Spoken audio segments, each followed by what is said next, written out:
Bapak Fasilitator, yang saya hormati seluruh pengurus bakti Yayasan Bakti Kabupaten Maros yang hadir pada kesempatan ini. Yang saya hormati Bapak Ibu sekalian, mohon maaf saya tidak bisa sebut satu persatu. Hari ini saya lihat ada beberapa desa di 2 kecamatan ini yang hadir, Pak. Alhamdulillah. Nah, tentunya hari ini saya yang paling bersyukur mungkin di antara semua anggota DPRD yang ada di Kabupaten Maros. Tentunya ini juga hal-hal yang sangat kami dambakan sebenarnya, hal-hal seperti ini, karena ini adalah salah satu jembatan semuanya yang semua didambakan oleh anggota DPRD, bahwa tidak hanya melalui reses resmi secara resmi yang dari kantor yang sudah terjadwal, malah tiba-tiba ada yayasan yang memfasilitasi kami, yang menjembatani kami untuk menyalurkan tugas kami selaku anggota DPRD yang ada di kabupaten. Tentunya Dewan Perwakilan Rakyat Daerah merupakan lembaga yang berkedudukan sebagai penyelenggara pemerintah daerah yang berperan dalam mewujudkan produktivitas, efektivitas penyelenggaraan pemerintah daerah melalui pelaksanaan peran dan fungsi DPRD sesuai dengan peraturan perundang-undangan. Tentu kehadiran kami sangat jelas di undang-undang yang mengatur tentang Undang-Undang Dasar Negara Republik Indonesia tahun 1945, terus yang kedua Undang-Undang Nomor 23 tahun 2014 tentang pemerintahan daerah. Terus yang ketiga, Undang-Undang Nomor 25 Tahun 2004 tentang Sistem Perencanaan Pembangunan Nasional. Tentu peran DPRD atau fungsi Dewan Perwakilan Rakyat yang ada di daerah di Kabupaten Maros ini tentunya ada 3 yang melekat, yaitu pertama legislasi, anggaran, dan pengawasan. Tentu di legislasi ini fungsinya yaitu untuk mewujudkan dalam bentuk peraturan daerah. Kami di kabupaten ya, kalau di pusat kan pembuat undang-undang, terus kalau di kabupaten ini pembuat perda, Pak. Iya, ada beberapa dalam setiap tahun itu, baik itu perda inisiatif dari DPRD itu sendiri ataupun perda usulan dari eksekutif. Terus yang kedua, terkait dengan anggaran, kami juga DPRD yang melekat itu anggaran, yaitu fungsi anggaran mewujudkan dalam membahas dan menyetujui anggaran pendapatan dan belanja daerah bersama-sama dengan bupati, dalam hal ini beberapa SKPD yang ada di dalamnya. Terus yang ketiga, pengawasan. Fungsi pengawasan diwujudkan dalam bentuk pengawasan terhadap pelaksanaan peraturan perundang-undangan atau di daerah pelaksanaan perda terkait dengan keputusan bupati dan kebijakan yang ditetapkan oleh pemerintah daerah. Ketiga, fungsi tersebut dijalankan dalam rangka representasi rakyat di daerah. Terus di reses ini di kami itu sebagaimana tadi yang disampaikan oleh Pak Fasilitator, bahwa DPRD ini juga ada reses, yaitu kunjungan kerja di luar ruangan, seperti halnya yang hari ini kita lakukan, bahwa reses itu bertujuan untuk menggali aspirasi atau usulan-usulan yang mungkin tidak tercover dalam musrembang. Sebenarnya reses ini kurang lebih sama dengan musrembang apa yang dilakukan di desa, cuma di tingkat desa ini sebenarnya tujuannya sama, dan kalau di desa lebih efektif sebenarnya, tetapi kalau di reses ini, kunjungan kerja kami ini lebih efisien karena dia lebih langsung. Kalau musrembang kan dia tahapannya panjang, Pak. Ada namanya musrembang dusun, desa, sampai di tingkat nasional. Sedangkan reses ini dia diberikan tugas untuk turun menggali aspirasi masyarakat dan selanjutnya nanti diparipurnakan di DPRD Kabupaten Maros tentunya. Dalam hal seperti itu tentu melahirkan pokok-pokok pikiran di masing-masing anggota DPRD yang ada di dapil masing-masing. Dan pokok-pokok pikiran itu tentunya kami selaku yang ada di dapil, contoh saya di dapil 3 ini, manakala ada pokok-pokok pikiran yang ada diusulkan oleh masyarakat, tentu kami berkewajiban untuk mengawal sampai terrealisasi itu kegiatan atau pokok-pokok pikiran yang diusulkan oleh masyarakat. Tentu pada kesempatan ini juga saya melihat, karena saya di Bantimurung Simbang ini Bapak, jadi kalau kita melihat potensi Bantimurung Simbang ini, saya cerita secara pribadi dulu saya di Mangelorong itu Pak, saya satu desa itu hanya 2 sarjana. Pada waktu itu saya melihat suasana desa ini memotivasi diri saya sendiri. Kalau bukan saya yang ingin melihat desa saya, siapa lagi? Iya.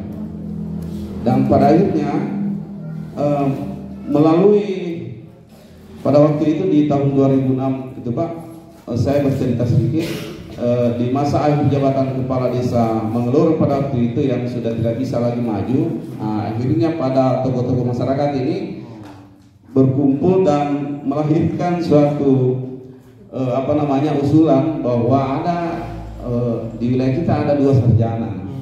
Bagaimana kalau kita usulkan saja untuk masuk jadi calon kepala desa? Pada waktu itu saya masih anak muda Pak, masih berumur 25 tahun kalau tidak salah. Dan alhamdulillah dengan izin orang tua, dengan doa orang tua juga, saya bismillah Pak, pada waktu itu alhamdulillah terpilih. Dan saya tidak menyia-nyiakan kesempatan itu, saya tidak menyia-nyiakan amanah itu. Secara pendidikan mungkin saya tidak terlalu ini Pak, karena dulu itu saya kuliah terus terang hanya kalau di kampung itu kan kita lahir setiap kita bangun disuruh kerja sawah, bajak sawah. Jadi saya bersekolah itu hanya menghindari kegiatan-kegiatan itu Pak. Jadi sarjana juga ya alhamdulillah. Jadi dulu itu kita kalau anak muda di kampung itu Pak jarang sekali.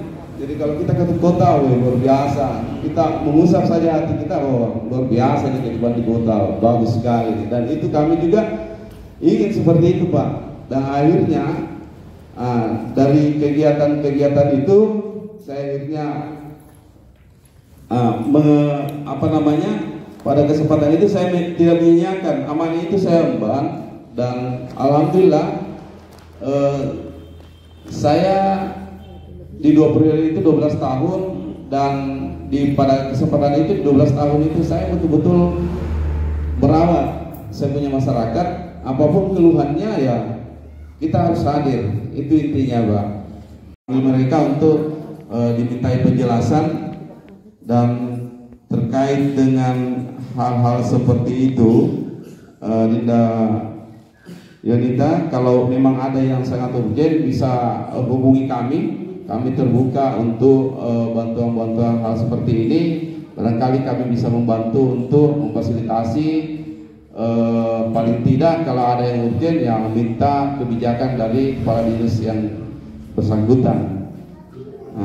Terus yang banyak kendala juga ini yang di Dinsos terkait dengan KIS. Memang baru-baru kita ini memanggil kepala dinas sosial untuk memberikan penjelasan terkait banyaknya keluhan yang ada di tengah-tengah masyarakat. Ternyata memang insya Allah tahun depan akan tidak ada lagi seperti ini, karena baru-baru ini kami menyetujui anggaran untuk penambahan terkait dengan bantuan KIS-nya ini. Ya, kemarin itu memang kendalanya ya di data itu banyak memang yang data yang masuk yang memang pada saat pendataan itu diinput saja, ternyata dari penjelasan Dinsos anggarannya tidak cukup. Ya, sementara ada yang sakit ini yang betul-betul kebetulan yang membutuhkan, ia tidak terdaftar. Ada juga beberapa masalah yang seperti halnya yang dulunya itu dia APBN semua. Kalau APBN kan langsung terputus di awal dari atas. Dulunya itu APBN semua, sementara ada di interval waktu itu salah satu anggota keluarganya yang bekerja, yang penerima UMR itu akan terputus, satu keluarga terputus itu. Jadi itu makanya Dinsos ini sesuai dengan penjelasan mereka mengambil kebijakan bahwa nanti kami bantu pada saat mereka masuk rumah sakit karena anggarannya tidak cukup. Jadi tetapi tidak menutup kemungkinan mereka tidak memperhatikan. Dan saya pernah beberapa juga mencoba keluhan-keluhan masyarakat itu, dan kami telepon Pak Kadisnya kenapa seperti ini, dan memang 1 kali 24 jam itu aktif deh. Tapi untuk sementara untuk tahun ini untuk menjaga kestabilan anggaran kita ya seperti itulah anunya, seperti itulah kondisinya. Tetapi insya Allah tahun depan karena kami sudah menyetujui baru-baru ini juga penambahan anggarannya, insya Allah tahun depan tidak ada lagi keluhan-keluhan seperti ini.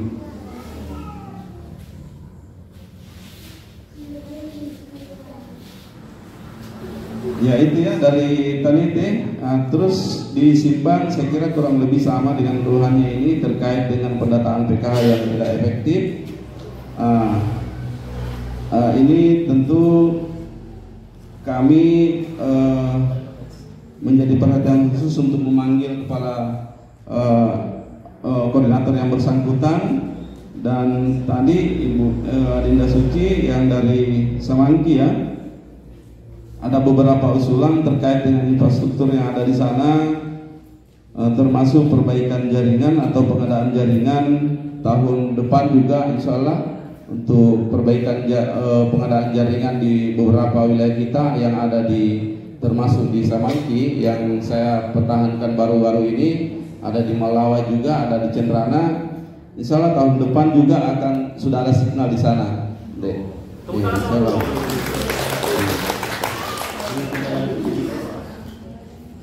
Capil yang tidak ada. Tidak ada sinyal karena kebutuhan komunikasi. Iya, kebutuhan komunikasi, dan kami juga tentunya sangat keras untuk mempertahankan itu. Salah satu bukti bahwa kami mensupport anggaran untuk itu, untuk komunikasi. Untuk di Desa Semanggi ini, saya mungkin pada kesempatan ini ingin memberikan juga informasi bahwa terkait dengan infrastruktur jalan yang ada di Balangajia itu, insya Allah tahun depan itu akan tuntas karena masih ada sekitar 3 kilo di sana. Itu tahun depan insya Allah sudah ada anggarannya, itu menelan anggaran sekitar 6,5 M di sana di Balangajia yang sudah bertahun-tahun juga terkendala dengan jalannya. Untuk mungkin perbaikan jembatan kami akan tentunya usulkan melalui pokok-pokok pikiran kami, dan tentunya ini kami juga butuh sinkronisasi dengan dokumennya Ibu Desa yang ada di sana. Jadi saya kira itu mungkin dari kami penjelasannya, Pak. Terima kasih.